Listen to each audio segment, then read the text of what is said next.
रमेश का एक छोटा सा परिवार था जिसमें एक सुंदर पत्नी और दो प्यारे बच्चे थे।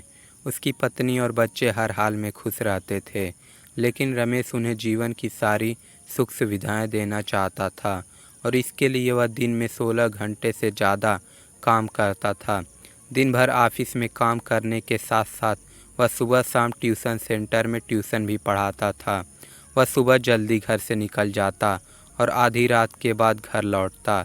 बच्चों को उसका चेहरा देखना अच्छा लगता था, क्योंकि बच्चे सुबह जल्दी स्कूल चले जाते थे और देर रात घर में कदम रखने से पहले ही सो जाते थे। हाँ, रविवार को वह घर पर ही रहता, लेकिन उस दिन भी वह किसी न किसी काम में व्यस्त रहते और परिवार के साथ समय बिताने की जगह काम में ही उनका समय बीत जाता। परिवार बस उनके साथ टाइम बिताने का इंतज़ार करता रहा। पत्नी अक्सर उससे कहती थी कि उसे घर पर समय बिताना चाहिए, बच्चे उन्हें बहुत मिस करते हैं।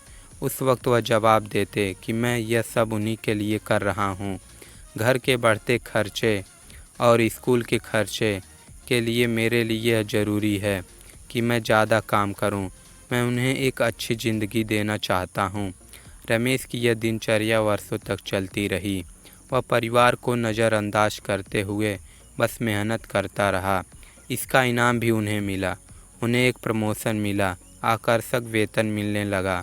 परिवार अब एक बड़े घर में रहने लगा। उनके लिए भोजन और अन्य सुविधाएं की कोई कमी नहीं थी, लेकिन रमेश का काम ऐसे ही चलता रहा। वह ज़्यादा से ज़्यादा पैसा कमाना चाहता था। पत्नी पूछती है कि तुम बस पैसे के पीछे क्यों भाग रहे हो? हमारे पास जो है उसमें हम खुश रह सकते हैं। तो उसका जवाब होता कि मैं तुम्हें और बच्चों को दुनिया की सारी खुशियाँ देना चाहता हूँ, बस मुझे कुछ साल और मेहनत करने दीजिए। पत्नी चुप हो जाती। 2 साल और बीत गए। इन दोनों सालों में रमेश मुश्किल से अपने परिवार के साथ समय बिता पाता था।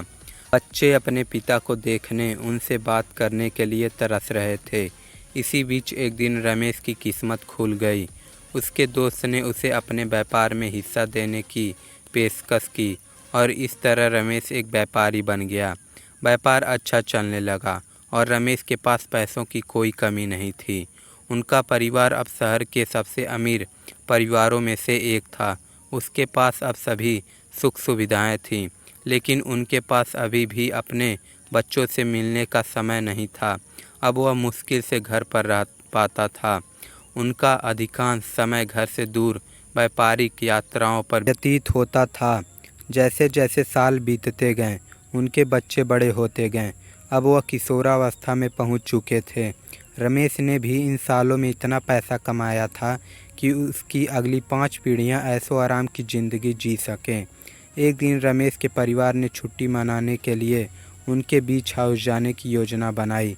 बेटी ने उससे पूछा, पापा क्या आप हमारे साथ एक दिन बिताएंगे? रमेश ने उत्तर दिया, हाँ अवश्य, तुम लोग कल जाओ, मैं कोई काम पूरा करके 2 दिन में वहाँ पहुँच जाता हूँ। उसके बाद मेरा सारा समय आप लोगों का है। पूरा परिवार बहुत खुश हो गया। वह समुद्र तट पर अपने घर से चले गए। रमेश 2 दिन बाद वहाँ पहुँचा, लेकिन उस दिन उनके साथ वक्त बिताने वाला कोई नहीं था। दुर्भाग्य से वह सभी उस सुबह सुनामी में बह गए। रमेश अपनी पत्नी और बच्चों को कभी नहीं देख सका। करोड़ों की संपत्ति होने के बाद भी वह उससे एक पल भी नहीं खरीद सकता। वह पश्चाताप करने लगा। उसे अपनी पत्नी के शब्द याद आए, तुम पैसे के पीछे क्यों भाग रहे हो? हमारे पास जो है उसमें हम खुश रह सकते हैं। इससे हमें यह शिक्षा मिलती है, पैसा सब कुछ नहीं खरीद सकता, इसलिए पैसों के लिए अपने परिवार की अहमियत को कम ना करें।